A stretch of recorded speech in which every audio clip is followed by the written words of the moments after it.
Sir, Uddhav Balasaheb Thackeray सेना आणि मनसे युतीच्या दृष्टीनं पहिलं पाऊल पडलं आहे. मुंबईच्या बेस्ट बस संस्था ज्या आहेत त्यामध्ये ते दोन्ही एकत्र निवडणूक लढवत आहेत.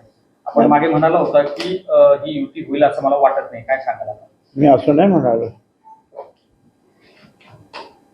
मी मी नंतरच असं म्हणालो की आता पहिल्या ह्याच्यात म्हणा की ते एकत्र आले आहेत, आता पाहूया पुढे युती होते का.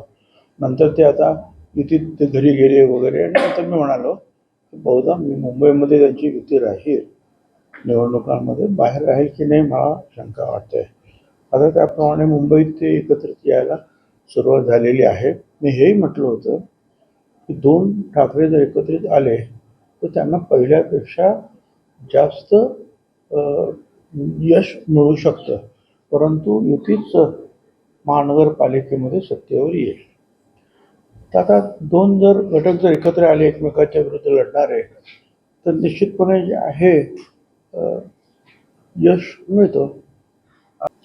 असं आहे की आताच आपण पाहिलं की म्हणजे ज्यांचे फार्म हाऊसेस आहेत त्या शेतकऱ्यांना कर्जमाफी द्यायची की नाही, ते कितपत काय आहे.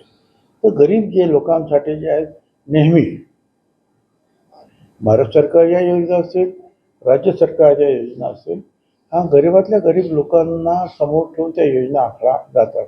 आपण अन्नधान्य देतो, 1 रुपया 2 रुपये 3 रुपये किलोने.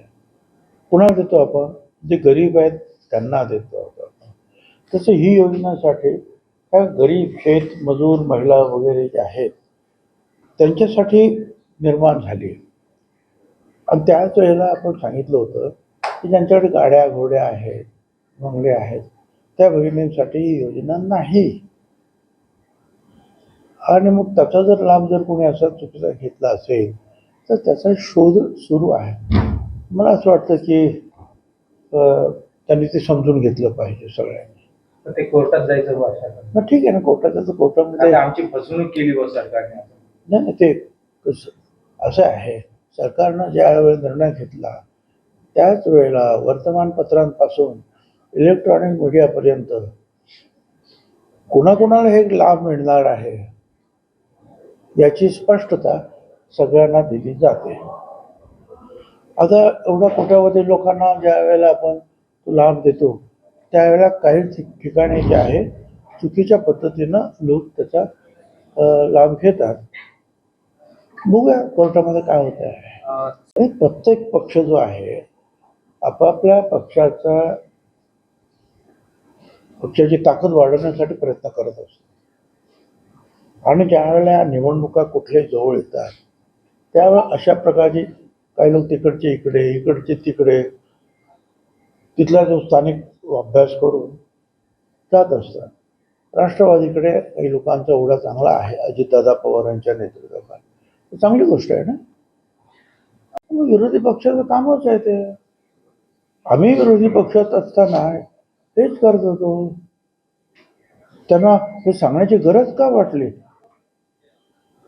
की विरोधी पक्ष ही गोष्ट विसरलेच होते काय?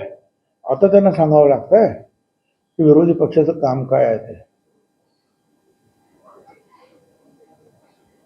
त्यांना प्रश्न तर मिळाले पाहिजेत.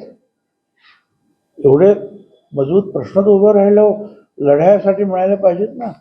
सरकार जर योग्य प्रकारे काम करत असेल तुमच्याकडे मुद्दाच राहत नाही. मग सर, कशाबद्दल झाले काय माहिती.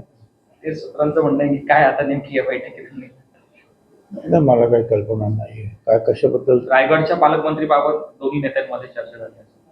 रायगडबद्दल चर्चा झाली, मग ठीक आहे ना, ते रायगडबद्दल तर चर्चा होणारच. पण तटकरेंनी जर रायगडबद्दल चर्चा केली असेल त्यांच्याबरोबर तर मी असं म्हणेन की मग त्यांनी नाशिकबद्दल सुद्धा चर्चा करायला पाहिजे.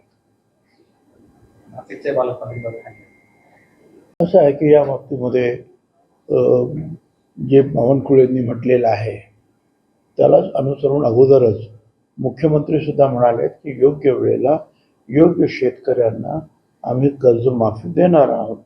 तर त्याप्रमाणे हळूहळू तयारी होईल. पण सर, कर्जमाफी आता ही 2027 पर्यंत देता येणार नाही, कारण लाडक्या बहिणी योजनेचा त्याच्यावरती ताण पडतो.